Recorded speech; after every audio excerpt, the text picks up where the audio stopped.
Well, for anyone who feels that we have seen all we can out of regular suburban comedies, this is definitely the show for you.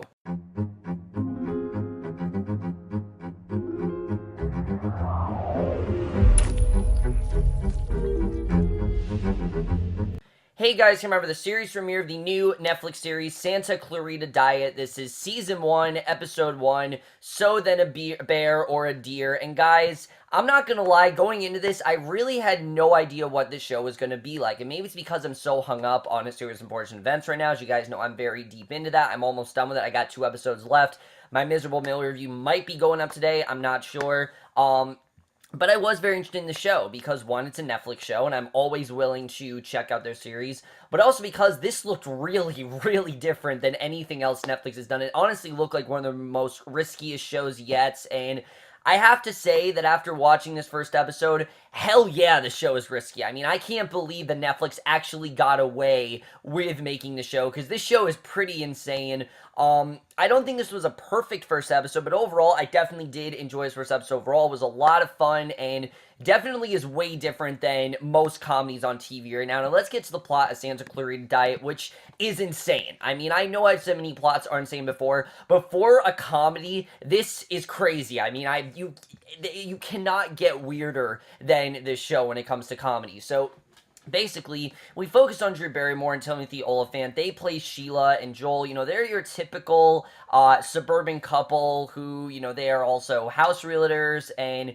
Sheila, something weird is going on with her. She doesn't feel very well. You know, Joel's asking her if she's okay. She says she's fine. And one day when they're selling the house, Sheila basically throws up her own guts, and we don't know exactly how she did this, but she essentially dies, but she comes back as basically a zombie, but she's not really a zombie. She's just undead, and you know, she's still alive, feeling more alive than ever. And basically, she's told that, you know, while she is alive, the only way that she will stay alive is to consume meat in any way possible, and shenanigans ensue. And that basically is the plot of Santa Clarita Diet overall. I know it's pretty crazy, but let's just get in the show and where I think, you know, we're really gonna go, starting off with the cast.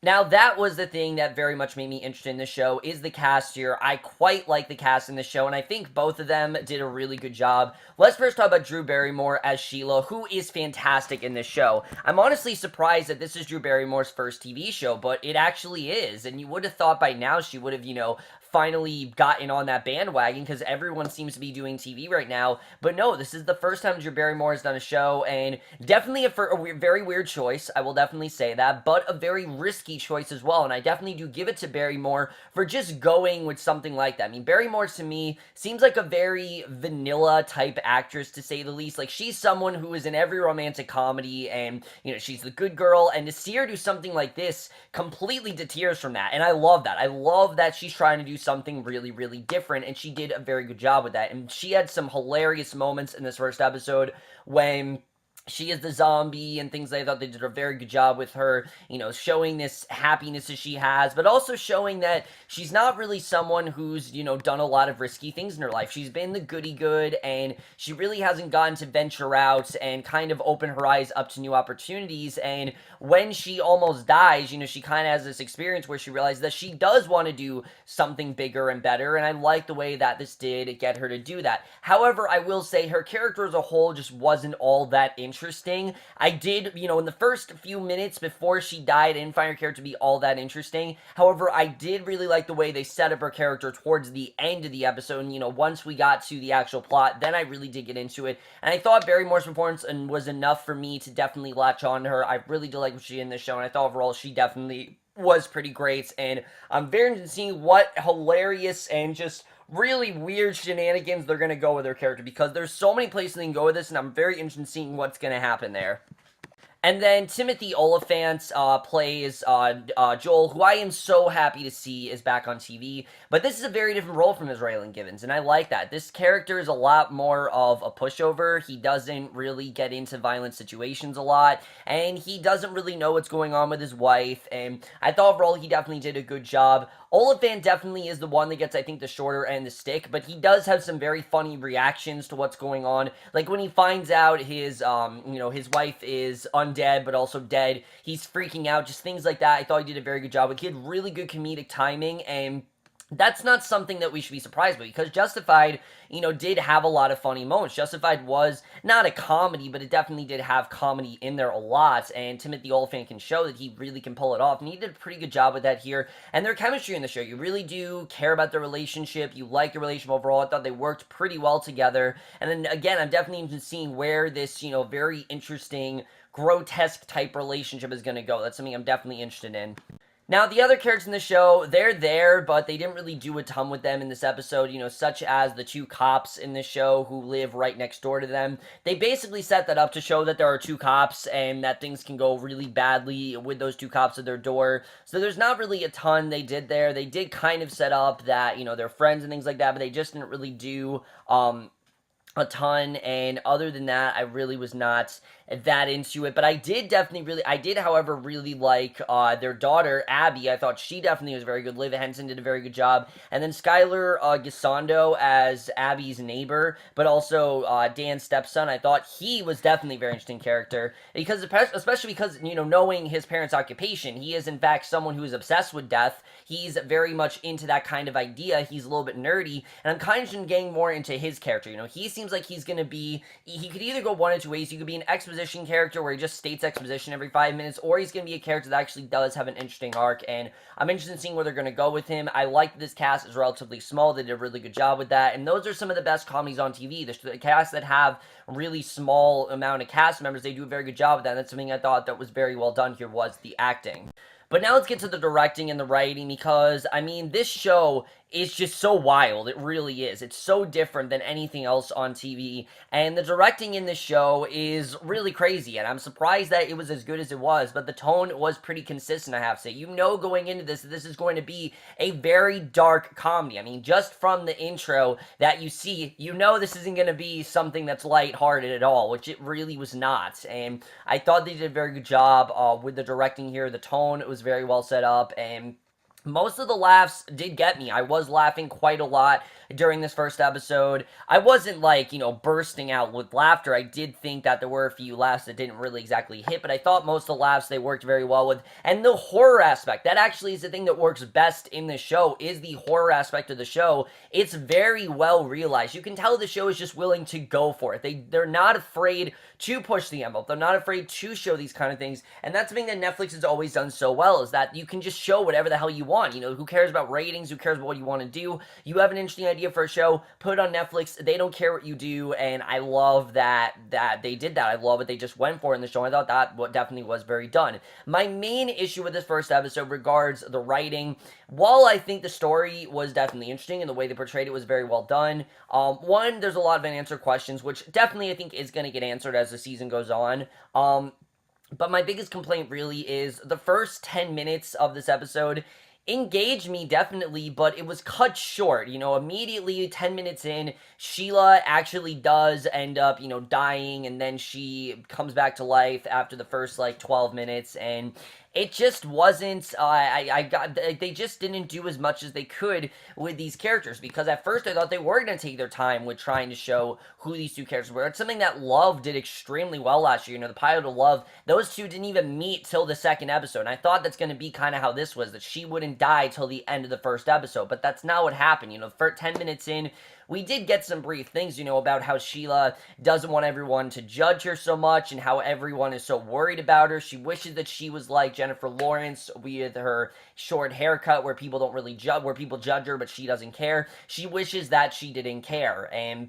I did think they set a good job with her character. It's just Oliphant in the show, his character, his character here, of Joel, they didn't really do anything that interesting with him. He's on the show, and, he's definitely funny, but he doesn't really have that compelling of a character, in my opinion. He's definitely, he's definitely there, and I like Timothy Olyphant as an actor, but they really didn't give him that much to work with, I have to say, beyond a few laughs, and that's something I was a bit disappointed disappointed about, is where they really did go with these characters, which right now, quickly the show moved away from character development and focused a lot more on, Sheila's obsession with reinventing herself, which I did find to be very interesting. I did like seeing her reinvent herself. We just didn't get much of a sense of who she was before she died, and I really want to see more of that. I want to see, who Sheila really was, the kind of person that she was, the decisions that she made. I just want to see more of that, and the show, I don't think, took its time nearly as much as it should have, and that was something that definitely did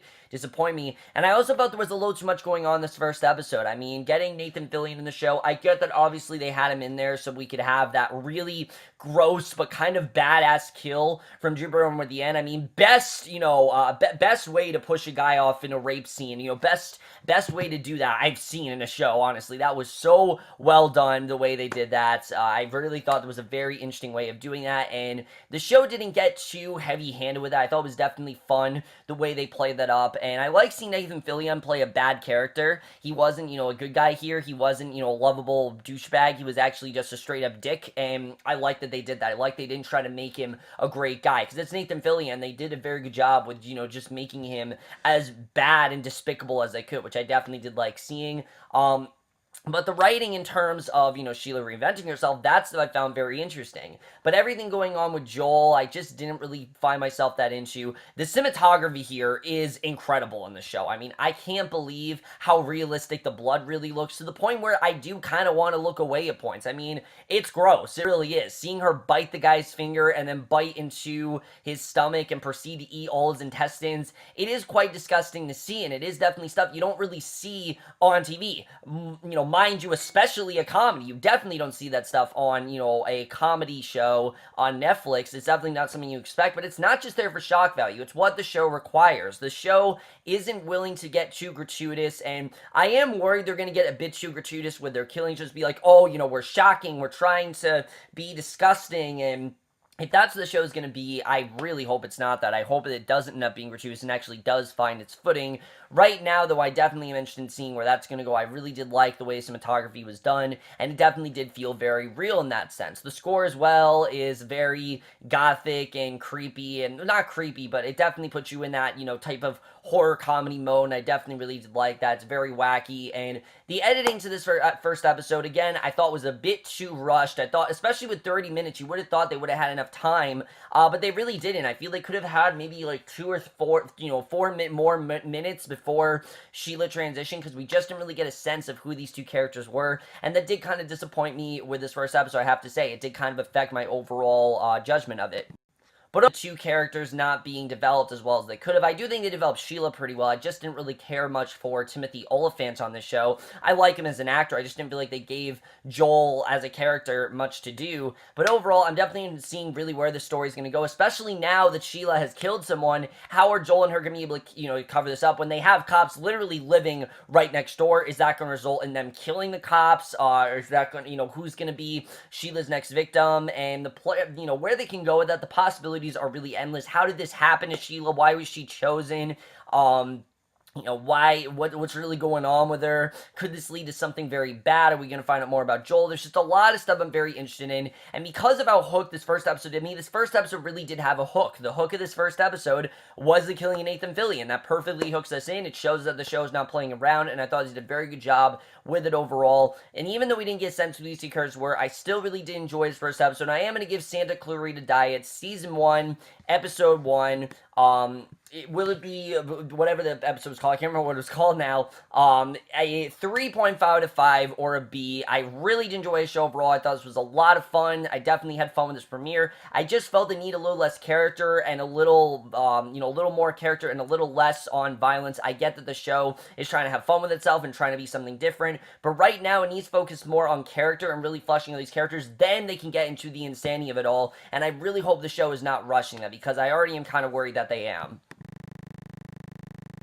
But over, guys, Mary Santa Clarita Diet. Let me know what you guys saw this first episode overall. Loved your thoughts on it. Do you like where the show is going? Are you going to continue watching? I'm going to try to possibly finish this weekend. I don't know if I'm going to get round to that. We'll have to see. Maybe this could be a love thing where I finish it in one day. I mean, there's 10 episodes and they're all like 30 minutes, so I can finish this pretty quickly. But that's the video. Hope you guys enjoy it. We'll see you guys in my next video, which will be for the series premiere of the Powerless, which I am definitely really looking forward to, and I will see you guys for that. Okay, bye.